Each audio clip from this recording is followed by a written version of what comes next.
अनिल कुमार झा जी और राज्य मंत्री आई हुई हैं जो मुख्य अतिथि के रूप में। ये दोनों आदमी हमारे गेस्ट हैं और अतिथि देवो भव है मिथिला की जो संस्कृति, हम इसमें स्वागत करते हैं दोनों आदमी का, बहुत बहुत धन्यवाद देते हैं। और इन्होंने अपने स्पीच में भी कहा कि मिथिला का संबंध नेपाल के साथ जो है वो रोटी और बेटी का संबंध है। निश्चित तौर पर नेपाल से रोटी और बेटी का संबंध है, हम लोग भी जानते हैं। और हम लोग भी जब नेपाल में जाते हैं तो ये कभी नहीं समझते कि नेपाल कोई अलग राज्य है या अलग है। हम लोग भी बोलते हैं कि मेरो देश नेपाल, मेरो देश नेपाल हम लोग भी बोलते हैं।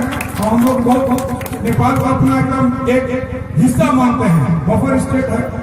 आज मंच पर मंचासीन हमारे एसडीओ मुकेश रंजन जी हैं, हमारे जो इस कार्यक्रम के आयोजक है बुलंद झा जी, मैं निवर्तमान पुलिस उपाधीक्षक बेनीपट्टी, उनका मैं स्वागत करता हूं कि आप अपना बहुमूल्य समय निकालकर आए।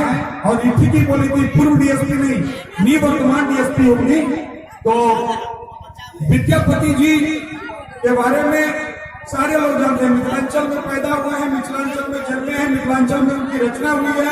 और ये जो लाइन लिखा हुआ है देसिल बयाना सब जन मिठा, ये बहुत ही इंपॉर्टेंट लाइन है। इन्होंने जो साहित्य में इस रचना को लिखा, जिसमें सबसे इंपॉर्टेंट रचना है पदावली, और भी रचना है इनका, कृति लीला है, बहुत है।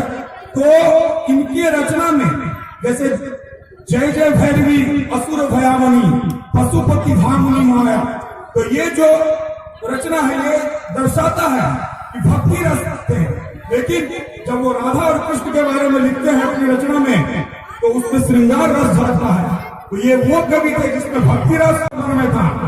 जैसे जयदेव ने गोविंद की रचना की थी, तो विद्यापति जी का भी जो है रचना वो जयदेव की रचना से, या बहुत से साहित्यकार ने इनको परखा, देखा और देखा कि रास के रूप में जो उन्होंने राधा कृष्ण और इसका जो वर्णन किया है, तो किसी अन्य साहित्यकार में हिम्मत नहीं है कि अपने ईश्वर के बारे में इस तरह का वर्णन करते। वो कवि थे विद्यापति जी, जिन्होंने रचना की श्रृंगार रस में। इसलिए ये महान कवि थे। आप लोग गौरवशाली इतिहास की परंपरा को कायम रखने के लिए इस पर्व पर मनाते हैं। और हम चाहेंगे एसडीओ साहब के अथक प्रयास से आपका डिस्ट्रिक्ट में जो विद्यापति, जहाँ की जन्मस्थली है विद्यापति जी की, वहाँ पर एक कार्यक्रम सरकार के स्तर से भी होने जा रहा है, जो कि कालांतर में वो राज्य स्तरीय समारोह का दर्जा मिल जाए, इसके लिए प्रयासरत है लोग।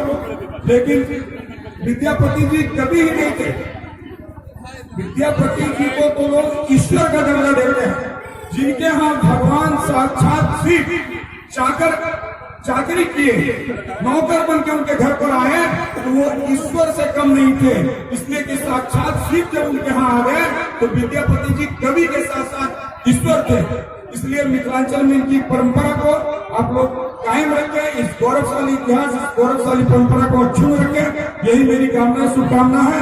अब आप लोग कलाकार को सुनिए, यहाँ दो ही लोग हैं, एक कला प्रेमी और एक तरफ कलाकार और कलाकार। और हमारी मैडम तो जबरदस्त कलाकारा हैं, वो सारे लोग जानते हैं। आप लोगों के कार्यक्रम को गड़बड़ाने वाले नहीं हूँ कि आके भाषण दे रहे हैं। चांदनी रात में बरसात बुरी लगती है, घर में अर्थी हो तो बारात बुरी लगती है। और आप लोग जब आपके लोगों के दिल में दर्द है, तो हर बात को दूर करने के लिए आपके साथ कलाकार आए। आप जहाँ पे साउंड बॉक्स है, जहाँ ऑपरेटर है।